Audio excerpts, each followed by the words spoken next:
मोदी जी ने एक चिट्ठी लिखा देश के नाम कि देश ने भ्रष्टाचार से लड़ते हुए देखा, देश ने अर्थव्यवस्था को मजबूत करते हुए देखा। ये सारा ढोंग है। क्या भ्रष्टाचार आपने दूर किया? आप गुजरात में देखिए किस तरह से गुजरात के हाई कोर्ट ने तब टिप्पणी की, नकली वेंटिलेटर का इस्तेमाल कर रही है वहाँ की सरकार और वहाँ के आंकड़ों को छुपाया जा रहा है कोरोना को लेकर। हिमाचल प्रदेश के प्रदेश अध्यक्ष ने किट घोटाले में, पीपीई किट घोटाले में इस्तीफा दिया है। ये है इनकी सफलता। देश के पूंजीपतियों का लाखों लाख करोड़ रुपया माफ कर चुके हैं, मगर गरीबों के लिए ट्रेन का भाड़ा देने के लिए इनके पास पैसा नहीं है। 45 साल से, लॉकडाउन से पहले 45 साल से ज़्यादा बेरोजगारी थी। देश का इकोनॉमी निचले स्तर पे आ गया था। आरबीआई से कर्ज लेने की नौबत आ चुकी थी। 1,70,000 करोड़ रुपया आरबीआई से कर्ज लिया था मोदी सरकार ने लॉकडाउन से पहले। तो ये है इनकी सफलता, ये है इनकी विशेषता। मोदी सरकार के एक नेता और मंत्री कहते हैं कि 70 साल में ऐसा पहली बार हुआ है कि लॉकडाउन हुआ और 20 लाख करोड़ का पैकेज दिया गया और उस 20 लाख करोड़ के नाम पे मजदूरों को ठगा जा रहा है और उनसे ट्रेन का भाड़ा तक लिया जा रहा है। ये है इस सरकार की सफलता। फांसीवादी और सामंतवादी ताकत जब से सत्ता में आई है, इनकी सोच ही यही थी कि गरीबों को मार देना है। इनके लिए गरीब मजदूर इंसान की श्रेणी में नहीं है। आज चाइना आंख दिखा रहा है। एक मामूली सा देश, पड़ोसी देश नेपाल, जिससे हमारे संबंध बहुत मधुर हुआ करते थे, इस सरकार की विदेश नीति की विफलताओं की वजह से वो हमें आंख दिखा रहा है और युद्ध करने तक की धमकी देकर चला जा रहा है। ये है हमारी सफलता।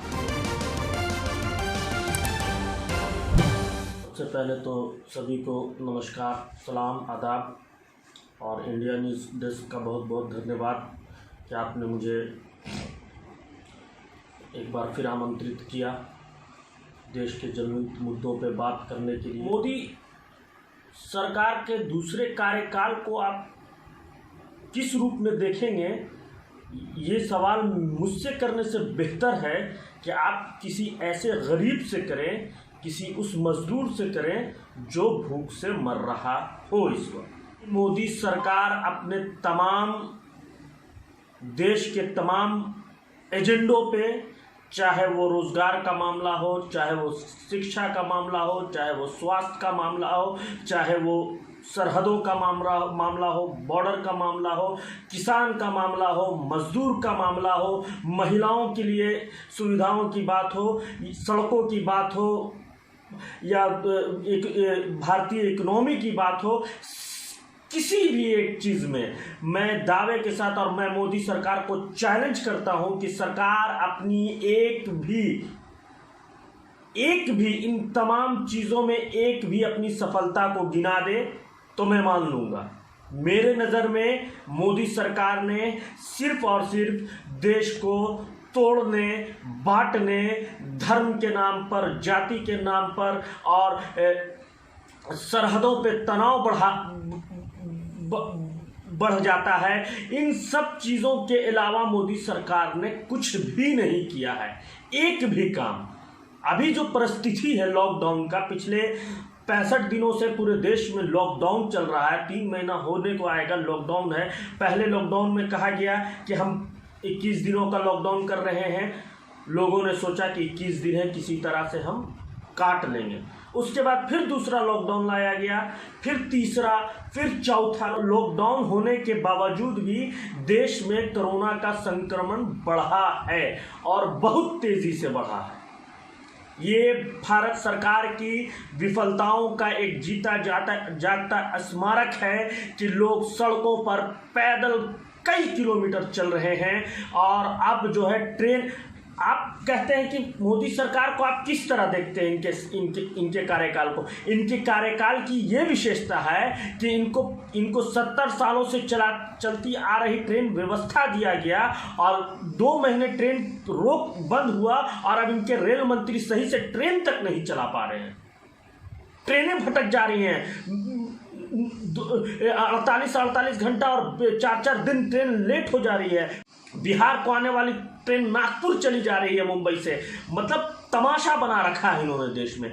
देश के अंदर इस वक्त एक ऐसा क्राइसिस पैदा हो गया है कि जिसका आप मतलब हर चीज़ में आप उठाकर देख लीजिए। रोज़ न्यूज़ चैनलों पे कुछ एक दो न्यूज़ चैनलों पे दिन रात बहस हो रहा है कि मज़दूरों का क्या होगा, मज़दूर कैसे घर जाएंगे, मज़दूरों को कैसे, ये सुप्रीम कोर्ट को सो मोटो लेना पड़ा, संज्ञान लेना पड़ा। सुप्रीम कोर्ट ने इस पर कितनी तल्ख टिप्पणी की है। सुप्रीम कोर्ट की टिप्पणी बताती है कि मोदी सरकार कितनी सफल है। और इस सरकार ने देखिए देश में पहले भी 45 साल से, लॉकडाउन से पहले 45 साल से ज़्यादा बेरोजगारी थी। देश का इकोनॉमी निचले स्तर पे आ गया था। आरबीआई से कर्ज लेने की नौबत आ चुकी थी। 1,70,000 करोड़ रुपया आरबीआई से कर्ज लिया था मोदी सरकार ने लॉकडाउन से पहले। तो ये है इनकी सफलता, ये है इनकी विशेषता। ये देश के पूंजीपतियों का लाखों लाख करोड़ रुपया माफ कर चुके हैं, मगर गरीबों के लिए ट्रेन का भाड़ा देने के लिए इनके पास पैसा नहीं है। आज छोटे मोटे जो दुकानदार हैं हिंदुस्तान में, वो रो रहे हैं, मर रहे हैं, आत्महत्या तक करने पे मजबूर हो गए हैं। ये है इस सरकार की सफलता। इस सरकार ने हिंदुस्तान के किसानों को आत्महत्या करने पे मजबूर कर दिया है। ये है इस सरकार की सफलता। इस सरकार ने हिंदुस्तान के लोगों को सड़कों पे पैदल दर दर भटकने पे मजबूर कर दिया है। ये है इस सरकार की सफलता। इसी सरकार ने, मोदी सरकार के एक नेता और मंत्री कहते हैं कि 70 साल में ऐसा पहली बार हुआ है कि लॉकडाउन हुआ और 20 लाख करोड़ का पैकेज दिया गया, और उस 20 लाख करोड़ के नाम पे मजदूरों को ठगा जा रहा है और उनसे ट्रेन का भाड़ा तक लिया जा रहा है। ये है इस सरकार की सफलता।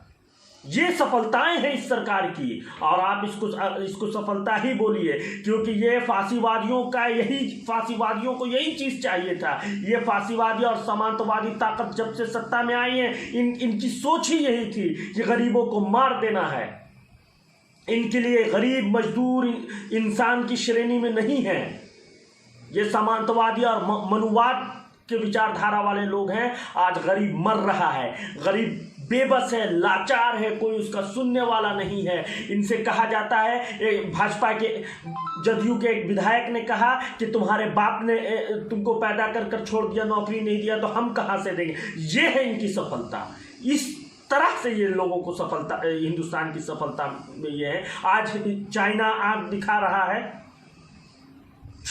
एक मामूली सा देश, पड़ोसी देश नेपाल, जिससे हमारे संबंध बहुत मधुर हुआ करते थे, इस सरकार की विदेश नीति की विफलताओं की वजह से वो हमें आंख दिखा रहा है और युद्ध करने तक की धमकी देकर चला जा रहा है। ये है हमारी सफलता, ये है इस सरकार की सफलता, ये है इस सरकार की विशेषता।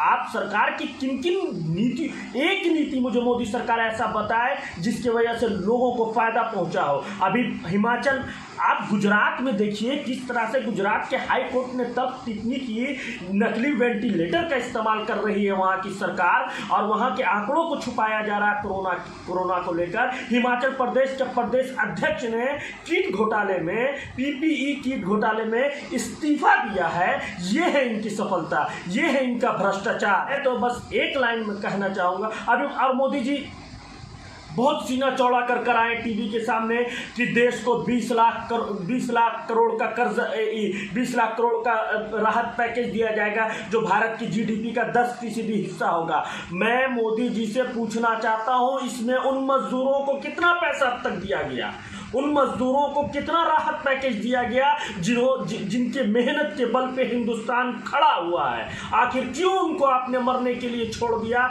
ट्रेन आप टाइम पे नहीं दे पा रहे हैं, आपकी ट्रेनें आपसे नहीं चल पा रही हैं। हिंदुस्तान चलाने की बात तो दूर छोड़िए, पूरा हिंदुस्तान चलाना तो एक अलग बात है। एक रेल मंत्री अपने मंत्रालय को नहीं चला पा रहा है। 300-400 ट्रेन, 12,000 ट्रेन अंदिना चलती हैं हिंदुस्तान में। अंदिना लॉकडाउन में 800 या 900 ट्रेनें चल रही हैं। एक मंत्री 800 और 900 ट्रेनों को सही टाइम पे नहीं चला पा रहा है। ये है इनकी सफलता, ये इनका विकास है। और मोदी जी ने एक चिट्ठी लिखा देश के नाम कि देश ने भ्रष्टाचार से लड़ते हुए देखा, देश ने अर्थव्यवस्था को मजबूत करते हुए देखा। ये सारा ढोंग है। क्या भ्रष्टाचार आपने दूर किया? क्या लोगों को इससे फायदा हुआ? क्या लोगों को इससे देश की अर्थव्यवस्था सुधरी? अमीर दोस्तों का कर्ज तो आपने माफ कर दिया, किसानों का कर्ज आपने माफ किया। आप कहते हैं कि किसानों को 3,000 रुपया प्रति माह दिया जा रहा है। अगर आप किसानों को पैसा दे रहे हैं तो किसान आत्महत्या कैसे कर रहा है? मजदूर जो जिसने हिंदुस्तान को मेहनत कर खड़ा किया, वो दर दर की ठोकरें खाने पे क्यों मजबूर हुआ? आपने व्यवस्था क्यों नहीं की? आप झूठ बोलते हैं, आप लोगों को गुमराह कर रहे हैं। देश का प्रधानमंत्री लोगों से झूठ बोलता है और लोगों को गुमराह करता है। देश के प्रधानमंत्री ने कहा कि हम पैकेज देंगे, उस पैकेज का 1 रुपया भी अगर फायदा किसी हिंदुस्तानी को मिला हो तो बता दे। हाँ, फायदा मिला है। उन 15-20 उद्योगपतियों को फायदा मिला है जो मोदी जी के खास दोस्त हैं और मोदी जी के चुनाव में जो मोटा पैसा लगाते हैं, उनको फायदा मिल रहा है। ये है इस सरकार की विफलता। अंत में बस मैं इतना कहना चाहूँगा कि हिंदुस्तान की सरकार पिछले 6 सालों में देश का बंदर बांट कर चुकी है। मोदी सरकार हर मामले में विफल है, चाहे वो अर्थव्यवस्था का मामला हो, चाहे विदेश नीति का मामला हो, चाहे वो देश के आंतरिक मामलों का मामला हो, देश में सांप्रदायिक सौहार्द बनाए रखने का मामला हो, या देश में माइनॉरिटी तबका है उसके साथ इंसाफ करने का मामला हो, किसानों को सही दाम देने का मामला हो, मजदूरों को उनका हक देने का मामला हो, सही मजदूरी दिलाने का मामला हो। और सही मजदूरी तो छोड़िए, लेबर लॉ खत्म किया जा रहा है। ये है मोदी सरकार की विफलता। मोदी सरकार बोलता है कि मोदी जी ने बोला था कि ये मजदूरों की सरकार है। ये कैसी मजदूरों की सरकार है कि लेबर लॉ जो मजदूरों का सबसे बड़ा हथियार और ताकत था, उसको आप उससे छीन रहे हैं। हर नीति पे जितनी भी नीतियां हैं, मोदी सरकार पूरी तरह से विफल है। और मैं मोदी सरकार को 10 ऑफ 0 देना चाहूँगा। और मैं हाथ जोड़कर मोदी सरकार से विनती करूँगा अंत में कि इस देश को सिर्फ और सिर्फ कोई बचा सकता है तो वो मोदी सरकार बचा सकती है। अपना इस्तीफा देकर मैं मोदी सरकार से रिक्वेस्ट करूँगा कि पूरी की पूरी सरकार इस्तीफा दे और इस देश को बख्श दे। अब बहुत हो चुका, देश अब त्राहिमाम है। देश अब आपसे पनाह चाहता है, आपसे छुटकारा पाना चाहता है। आपसे हाथ जोड़कर विनती है कि इस देश को अब आप छुटकारा दें और देश को एक नई व्यवस्था चाहिए, एक नई सरकार चाहिए जो इस देश को नए ढंग से चलाएगी और नए आयाम पे ले जाएगी। हमने मोदी सरकार को दूसरा टर्म मिला है, हमने देख लिया ये सरकार किसी काम की नहीं है, निकम्मी सरकार है और 1 नंबर की झूठी सरकार है। और मेरे शब्दों में कहिएगा कि ये सरकार पूरी तरह से मक्कारी से भरी हुई है। धन्यवाद बहुत बहुत आपका। इंडिया न्यूज़ डेस्क की तरफ से मैं आप तमाम दर्शकों का धन्यवाद करता हूँ। इस चैनल को फॉलो करें, लाइक करें, सब्सक्राइब करें और मुझे मेरे ट्विटर हैंडल पे फॉलो करें। मेरा ट्विटर हैंडल आपको स्क्रीन पे दिखेगा। बहुत बहुत धन्यवाद, आप सबका बहुत बहुत शुक्रिया।